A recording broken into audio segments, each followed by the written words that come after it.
Hey everybody, it's Nancy. Today I'm going to show you a few things you need to know before you make a calendar using the automatic planner tool.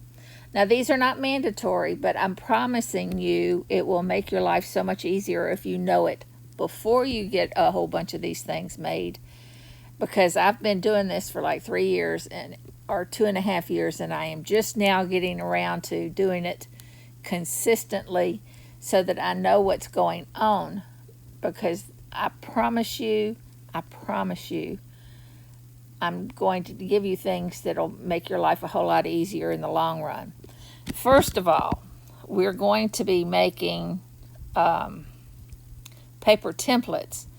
And if I go out to this level and you look at, see this page, see how they're all, some are up and down, some are right and left, and even the horizontal ones, they're different sizes of horizontal ones.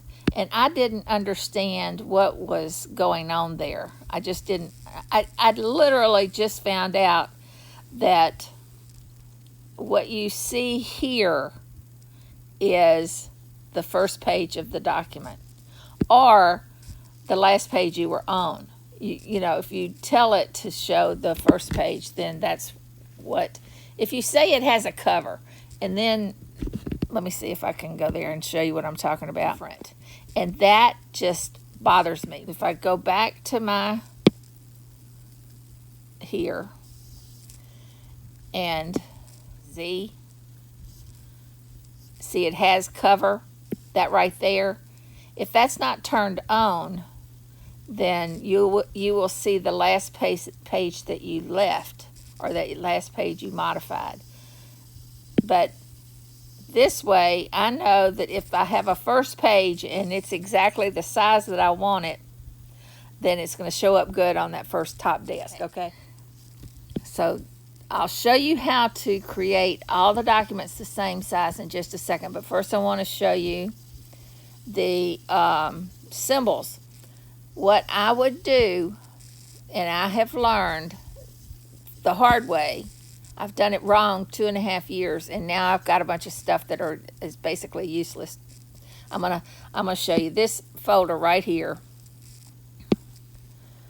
This one right here are all symbols, and even folders with symbols of different symbols that I've made over the last 2.5 years. And the problem with having them like this, it is so tempting to pick one of these because it's got all the right stuff on it. It's exactly what I want.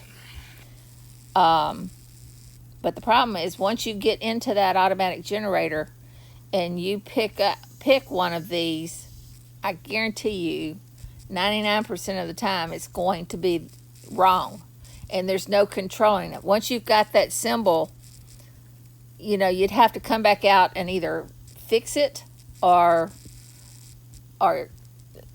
just use the defaults that Zoom Notes puts there. So I am basically going to delete this whole entire folder when I get finished with this video. I don't want to do it yet because I might have to redo this video and I won't be able to show you in the next one. So, okay. So my number one rule from now on is to create a folder for each book that I create. The cover, the insides, I even put the desktop here, and all the symbols that are necessary for each one of the pages that we're going to control where things go. And I'll show you how to make that either in this video or the next one. But in the meantime, all those are in a single folder. Now I might put, you know, I might create a folder that has all of the different books in it. You know what I mean? If I go out here, I might, you know, take this and move it into that folder so that I don't have umpteen million of those folders just sitting here on this desk. That's what I would do. Now, to control the size of your book, I had no clue. You know, whenever you get a book from somebody, you purchase it, and here it is on your page, there's nowhere to tell how big it is. And so if you create symbols for it, you don't know for sure what size it is, and size matters. Well, to be in control over it, what you need to do is go to the gear, and you see on this page, if I select custom, then I get this big white background, and I scroll down to the dimensions, and you have the choice of A4, US letter, or custom. And this is where I'm getting the different horizontals. The landscapes are not the same. It's because I started out doing it with one of these choices. I'm not real sure which one I started out with, but I have chosen to start doing set size to match screen, and I don't know why. I can't tell you why that's a better choice. It just tells you the width and height matches the device's screen. I'm hoping that, now there was a video, I probably should watch that. I definitely should watch it, but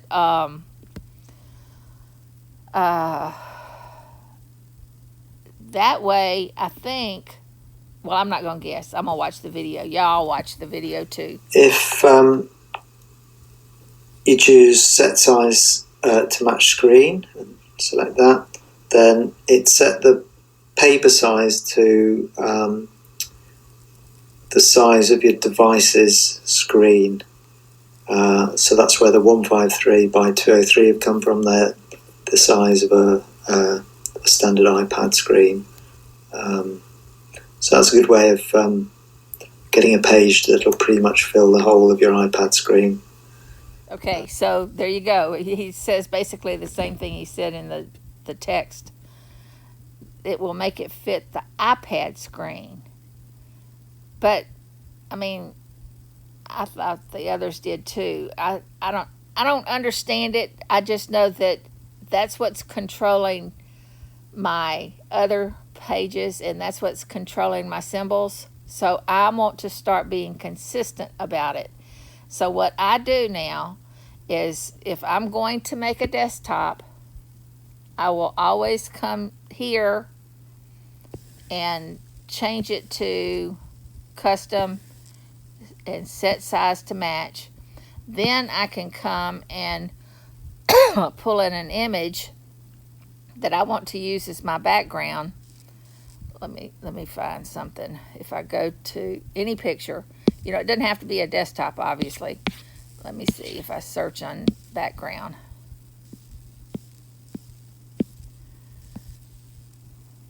And find one. Let's say I want this one to be my background. And tap.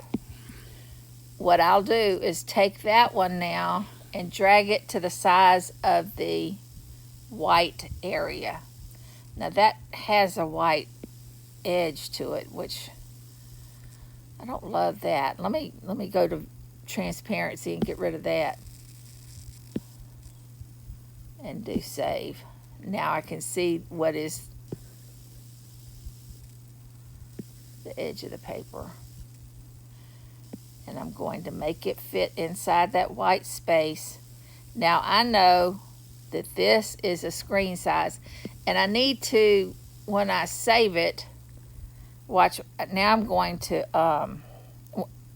when I save it, I need to name it, and I will name it like screen or something. I'll put something with screen in the name. That way I can look at the title and know, okay, that's screen size. So let's see. But what I want to do first is go down to images and click on create page background image. I click on that and do create. Now that has just taken this picture and put it on the background. Ta-da! So if I look here and I go to background and do opacity, it's made that, and it's only on this page that it did that. So if I I want to get rid of this. This was the image it used. And I do delete, get rid of that. I don't need it anymore. And I go to my pages thing. Now I can make that into a paper template so that later, if I want to use that, oh, by the way, when I make it a paper template, when I do this, I select and I do select and I do to paper and I do yes. It has just named it with the name of the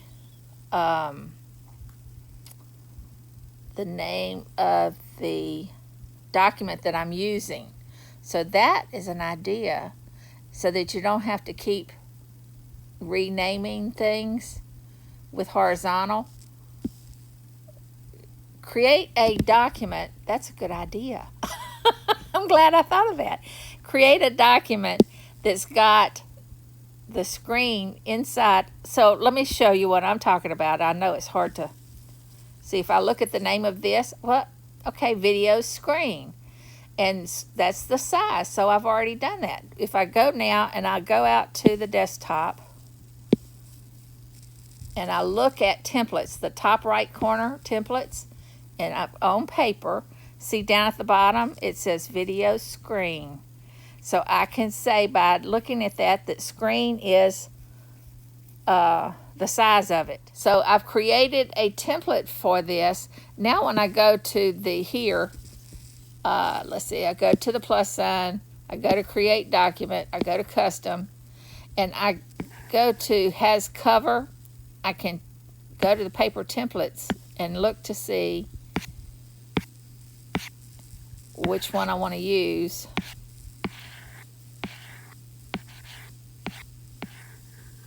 And here it is, I forgot, right there. So now when I do create, the first page is going to be that flowered cover. That's page 1 and page 2. Okay? So, you know, obviously you wouldn't do it without anything on the first page, I guess. I mean, I could do this and then add something later on the first page.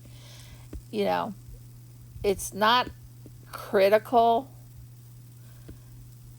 This is what's critical. The, you know, has cover is what controls what's on the desktop, on this outside thing. So I could put this and just put some handwriting on it and, you know, say real big, this, let me do it real big. This is a sample. And now when I go out to the desktop, see, there it is. I keep calling it desktop. I'm talking about the first page, the documents level.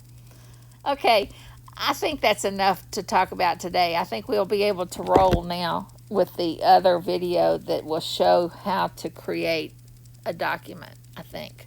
All right, y'all have a great day here. Bye.